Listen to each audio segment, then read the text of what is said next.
اعوذ باللہ من الشیطان الرجیم بسم اللہ الرحمن الرحیم۔ معزز ناظرین السلام علیکم ورحمۃ اللہ وبرکاتہ۔ آج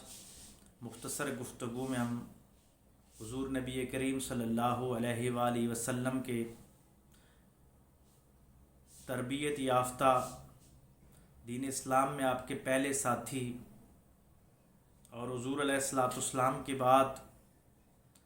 انبیاء کے بعد افضل البشر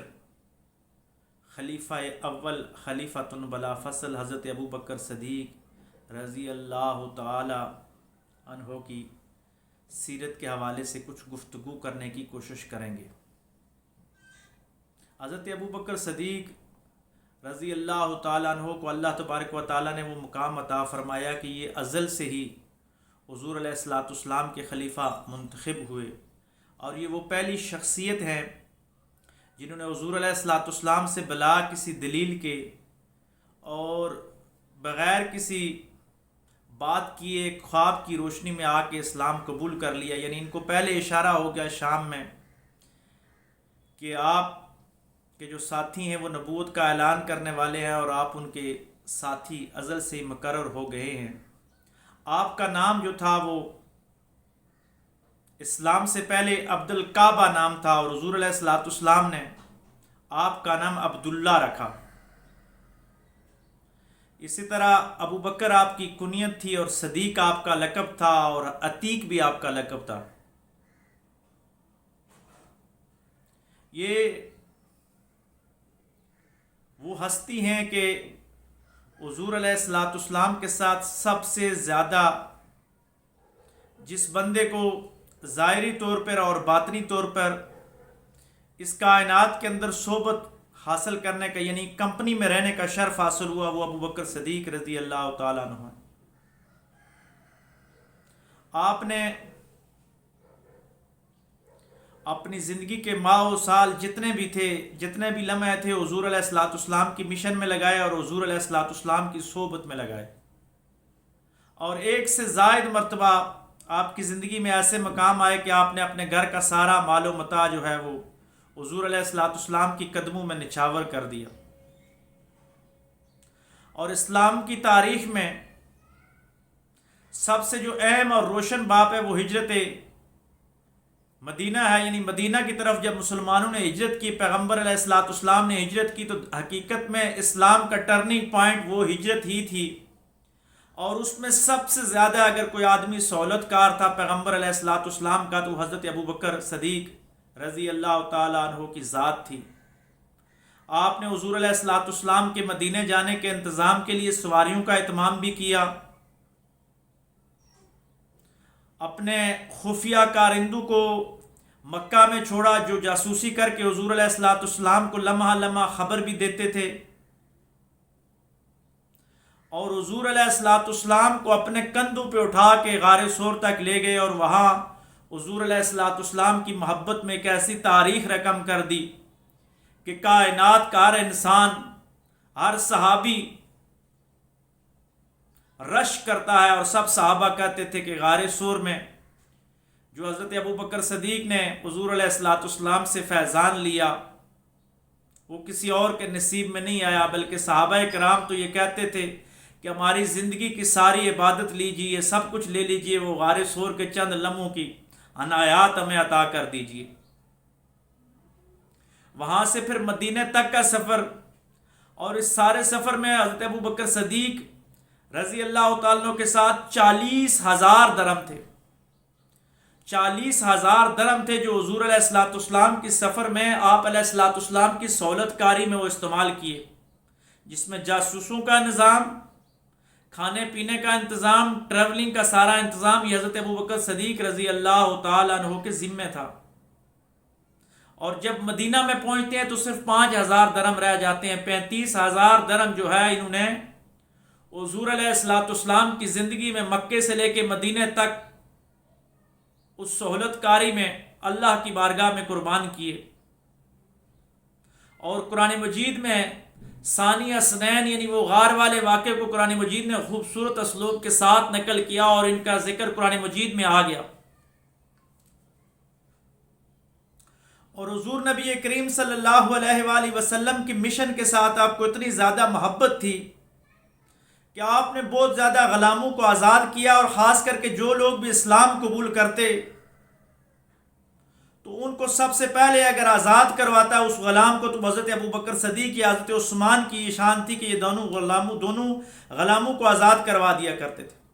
حضرت بلال جو اسلام کا رشک کمر ہیں، اسلام کا حسن ہیں، ان کو بھی قبول اسلام کے بعد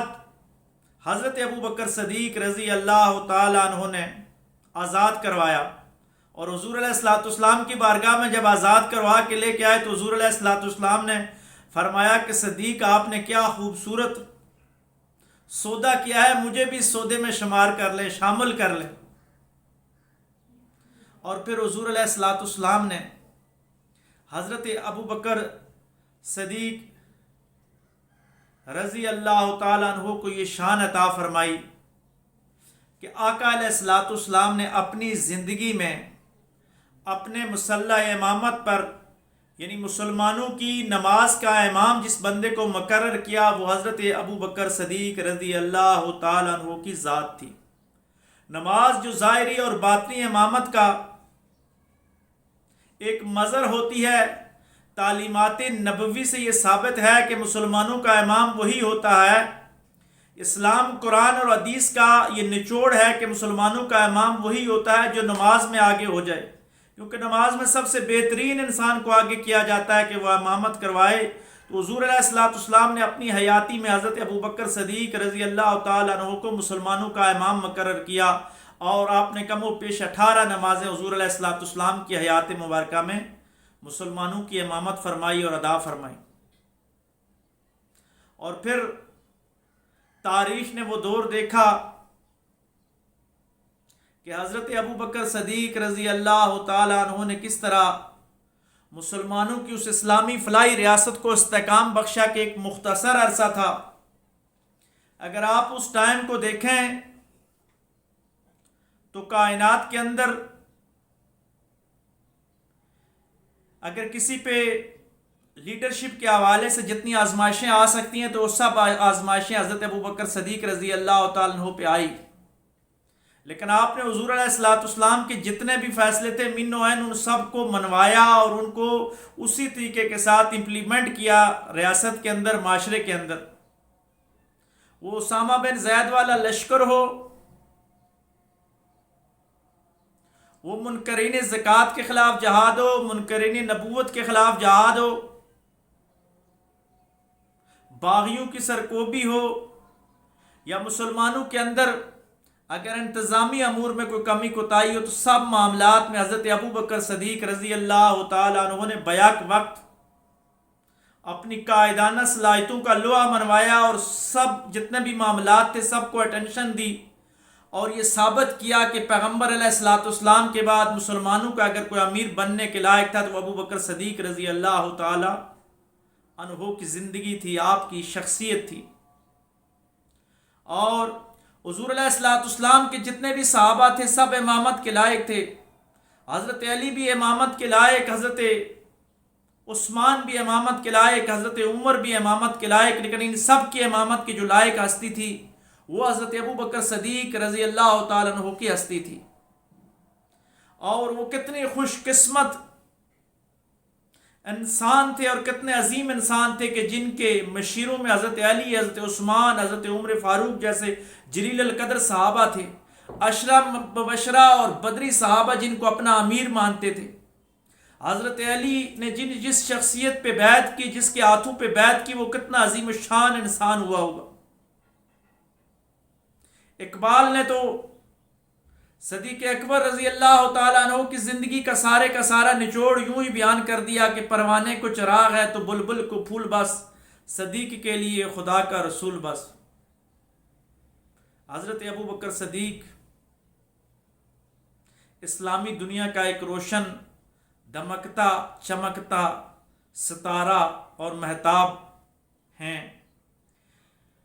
ہمارے اسلامی جمہوریہ پاکستان کے بانی قائد اعظم محمد علی جناح رحمۃ اللہ علیہ سے کسی نے پوچھا کہ اسلامی تاریخ کے حوالے سے آپ کوئی بات کرنا چاہیں تو آپ کا آئیڈیل کون ہے؟ تو آپ نے فرمایا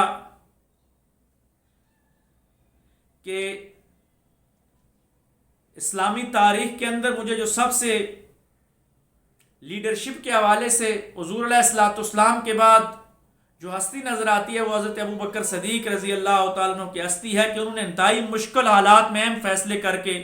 ایک اسلامی ریاست کو مضبوط کیا. آپ دیکھیں کہ حضرت ابو بکر صدیق کی وہ بنیادیں تھیں جس کی وجہ سے حضرت عمر نے طویل عرصہ تک حکمرانی کی، جس کی وجہ سے حضرت عثمان، حضرت علی اور پھر اسلام دور دور تک پھیلتا گیا. یہ حضرت ابو بکر صدیق رضی اللہ تعالیٰ عنہ کی فراہم کردہ وہ مضبوط بنیادیں تھیں جن پہ اسلامی ریاست کا ایک سٹرکچر تیار ہو گیا. تو آئیے اللہ تبارک و تعالیٰ کی بارگاہ میں دعا کرتے ہیں کہ اللہ تبارک و تعالیٰ ہمیں صدیق اکبر رضی اللہ تعالیٰ عنہ جیسے حکمران پھر نصیب فرمائے اور ہمیں حضور علیہ الصلوۃ والسلام کے صحابہ اور اہل بیت سے صحیح معنوں میں محبت کرنے کی توفیق عطا فرمائے. وآخر دعوانا ان الحمد للہ رب العالمین.